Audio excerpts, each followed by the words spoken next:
નમસ્કાર દોસ્તો, આજે આપણે જોવાના છીએ એન્ડ્રોઈડમાં રિલેટિવ લેઆઉટ. એન્ડ્રોઈડની સ્ક્રીન ઉપર આપણી પાસે ટાઈપ ઓફ લેઆઉટ છે. એમાંથી ફર્સ્ટ વન આપણે સ્ટાર્ટ કરીએ રિલેટિવ લેઆઉટ. રિલેટિવ લેઆઉટ શું છે? તો આ તમારી સપોઝ મોબાઈલની સ્ક્રીન છે અને રિલેટિવ લેઆઉટમાં જે બહારનું આખું પાર્ટ છે એ તમારું કહેવાશે પેરેન્ટ વ્યૂ. જે આખું બોર્ડ તમને દેખાય છે અહીંથી શું કહેવાશે? Parent view. એની અંદર તમે કોઈ કમ્પોનેન્ટ મૂકશો કે કોઈ કંટ્રોલ રાખશો, એને આપણે કહીશું ચાઇલ્ડ વ્યૂ. ઓકે, જે બહાર હશે સ્ક્રીન આથી એ બધા પેરેન્ટ વ્યૂ કહેશું આપણે. એની અંદર કોઈ કંટ્રોલ હશે એને કહેશું આપણે ચાઇલ્ડ વ્યૂ. ઠીક છે, ચાલો જોઈએ તેની બધી એટ્રીબ્યુટ્સ. .NETમાં અને બધી મેથડ આવતી, આમાં આપણે એ મેથડને જ શું કહેશું, એની પ્રોપર્ટીને શું કહેશું? એટ્રીબ્યુટ્સ. તો પહેલે આપણે જોશું ચાઇલ્ડ વ્યૂના વ્યૂથી પ્રોપર્ટી એટ્રીબ્યુટ કઈ રીતે આપણે તેના યુઝ કરશું. સપોઝ છે એન્ડ્રોઈડ લેઆઉટ સેન્ટર હોરિઝોન્ટલ. તો આ સ્ક્રીનની અંદર અત્યારે બાય ડિફોલ્ટ છે, આ સ્ક્રીનમાં તમારે જે ચાઇલ્ડ વ્યૂ છે તેનું લેઆઉટ ક્યાં રાખવું છે? હું લખીશ લેઆઉટ સેન્ટર હોરિઝોન્ટલ. તો શું થશે? એની પ્રોપર્ટી સપોઝ હું ટ્રુ રાખું તો થશે તમારું ચાઇલ્ડ વ્યૂ ક્યાં આવી જશે? સેન્ટર હોરિઝોન્ટલ મતલબ રો વાઇઝ. ઓકે, અહીંથી ક્યાં આવી ગયું? અહીં આવી ગયું.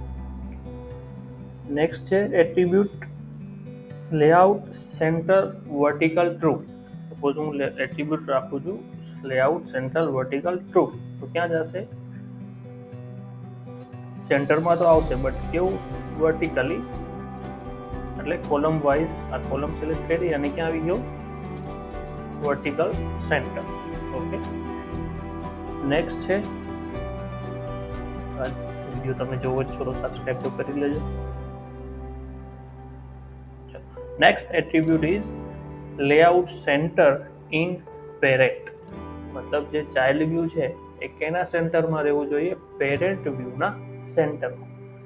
તો આ તમારું પેરેન્ટ વ્યૂ છે આખું ના સેન્ટરમાં, એટલે એક્સ અને વાય બંને ક્યાં આવી જશે? આ પોઈન્ટ ઉપર તમારું ચાઇલ્ડ વ્યૂ. જો layout centre in parent two રાખશો તો ક્યાં ડિસ્પ્લે થઈ જશે? સ્ક્રીનની એકદમ રાઈટ. ચલો આ ત્રણ આપણે લાઈવ પણ જોઈ લઈએ. આવી ગયું એક્ટિવિટી પર. પહેલા હું રિલેટિવ લેઆઉટ લઈ લઉં. સોરી, આ કેપિટલ રિલેટિવ લેઆઉટ. પેટ્રોલ લેઆઉટનો હાઇટ અને વિડ્થ ઓટોમેટિક આવશે, બટ એન્ડ્રોઈડ લખું એન્ડ્રોઈડ લેઆઉટ હાઇટ વિડ્થ.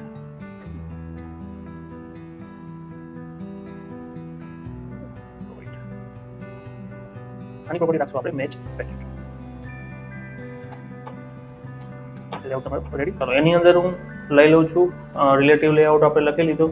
એની અંદર હવે હું એક પેરેન્ટ વ્યૂ અને એક ચાઇલ્ડ વ્યૂ બનાવીશ. તો હું પહેલાં બનાવું છું એક ટેક્સ્ટ વ્યૂ જે ડિસ્પ્લે કરશે પેરેન્ટ વ્યૂ. એની હું સાઇઝ આપી દઉં છું 200 dp અને વિડ્થ આપી દીધું 200 અને હાઇટ પણ 200, એટલે એક લંબચોરસ આપણી પાસે આવી છે. એન્ડ્રોઈડમાં એક ખાસ એવું છે કે તમારે ટાઈપિંગ ઓછું કરવું પડશે, ઓટોમેટિક બધું આવતું જશે. કોલમ થઈ ગયું છે. હવે હું એક ટેક્સ્ટ રાખી દઉં, કંઈ બી ટેક્સ્ટમાં લખી નાખું છું parent view. Okay, background colour હું રાખી દઈશ ડાર્ક, તો એક ડાર્ક કલર બની ગયો. ટેક્સ્ટની ગ્રેવિટી આપણે રાખી દઈશ સેન્ટર, એટલે ટેક્સ્ટ તમારું સેન્ટરમાં દેખાય. હવે કલર ડાર્કની જગ્યાએ હું ચેન્જ કરું, કંઈ દેખાય વ્યવસ્થિત.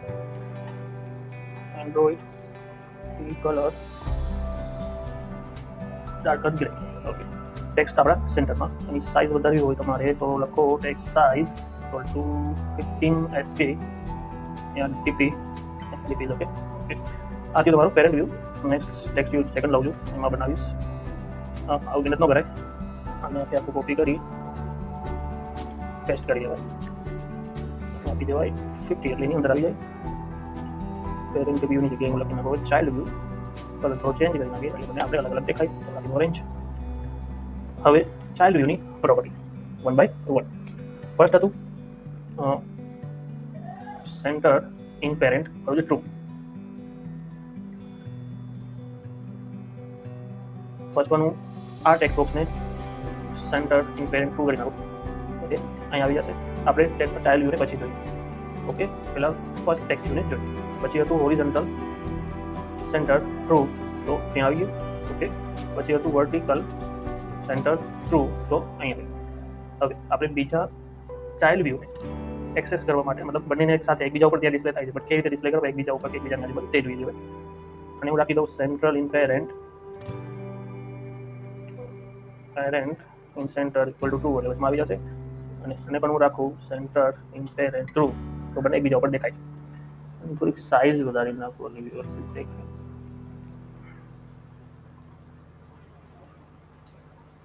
ડન. અને આને થોડુંક ઝૂમ કરી નાખું.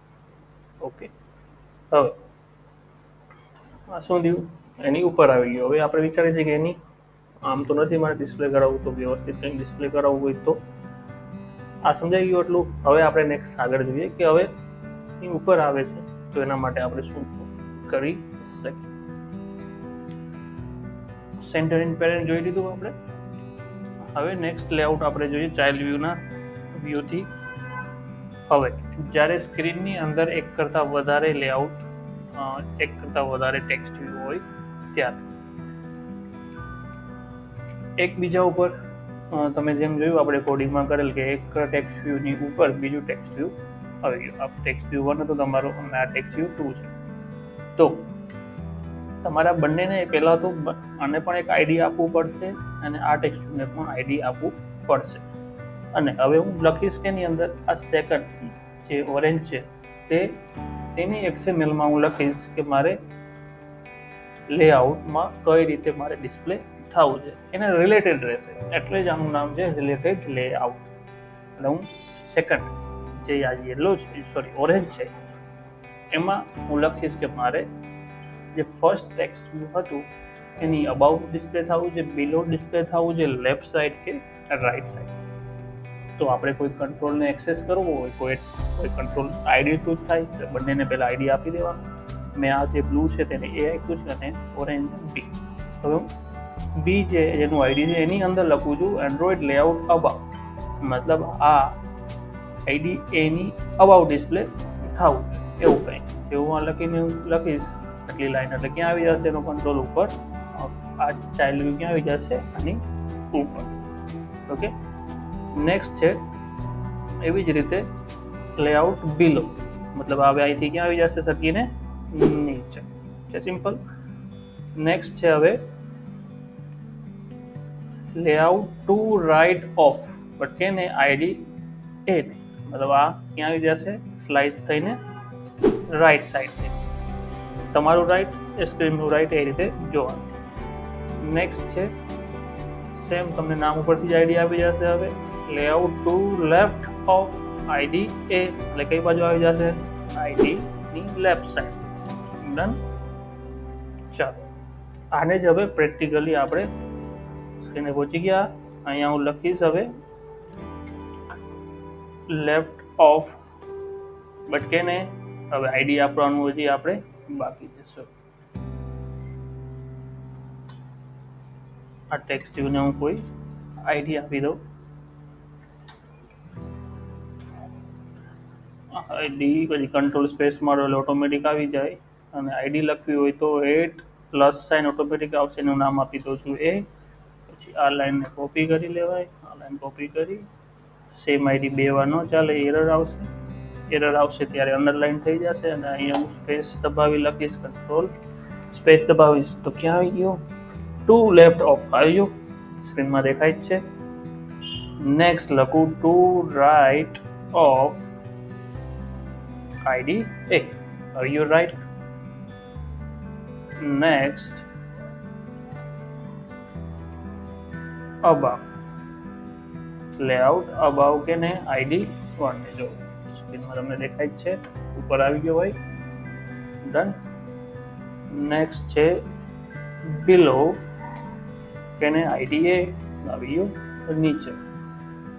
ઓકે, ચાલો નેક્સ્ટ આપણે એટ્રીબ્યુટ જોઈએ. કેમ કે હમણાં .NET શીખા એટલે બધી પ્રોપર્ટી બોલવાની ટેવ પડી ગઈ જે ભાઈ. નેક્સ્ટ આપણે એટ્રીબ્યુટ જોઈએ છે જે તમારું પેરેન્ટ વ્યૂ છે. અત્યારે શું થતું, પેરેન્ટ વ્યૂની તમે બહાર જતા રહેતા હતા. હવે શું થશે, આ એટ્રીબ્યુટથી પેરેન્ટ લેફ્ટ ને રાઈટ ટોપ ડાઉન તો થશે જ, બટ કેની અંદર આની બાઉન્ડ્રી થઈ જશે. પેરેન્ટ એની બાઉન્ડ્રીથી બહાર એના ચાઇલ્ડને જવા દેશે નહીં. સિમ્પલ. ફર્સ્ટ વન છે અલાઇન. ત્યારે આપણે સેન્ટર ઇન પેરેન્ટ રાખેલું છે એટલે આ બધા બે કંટ્રોલ સેન્ટરમાં છે. જો એ નહીં હોય તો એ પ્રમાણે પછી આનો બિહેવિયર ચેન્જ થઈ જશે. ફર્સ્ટ વન છે લેઆઉટ અલાઇન બોટમ. બટ કેને બોટમ? આઈડી એ આની અંદર જ. પહેલા શું થતું, સ્ક્રીનની બહાર બોટમ જતું. હવે આ ક્યાં જશે? નહીં. જોઈએ કઈ રીતે. બટ બોર્ડરની બહાર જશે નહીં, મતલબ પેરેન્ટ વ્યૂની બહાર એનો વ્યૂ નહીં હોય. જે બી હશે એની અંદર આટા મારશે. નેક્સ્ટ છે અલાઇન લેફ્ટ. નામથી જ હવે આઈડિયા આવી જાય, લેફ્ટ સાઈડ જતું રહેશે. નેક્સ્ટ છે અલાઇન રાઈટ. ક્યાં જશે? Obviously right side. નેક્સ્ટ છે અલાઇન ટોપ. ક્યાં જશે? લેઆઉટ ઉપર. ચાલો, layout align top bottom left right હવે આપણે પ્રેક્ટિસ. બટ શું હશે? એની અંદર જ રહેશે. અલાઇન ટોપ આઈડી જતો રહ્યું ઉપર. નેક્સ્ટ અલાઇન બોટમ એ આવી ગયું નીચે. નેક્સ્ટ લેફ્ટ અલાઇન લેફ્ટ તો લેફ્ટ સાઈડ આવી ગયું. નેક્સ્ટ અલાઇન રાઈટ આવી ગયું હવે રાઈટ સાઈડ. તો આ છે તમારું રિલેટિવ લેઆઉટ. તો આઈ હોપ તમે ઘણું બધું શીખાશો આજે.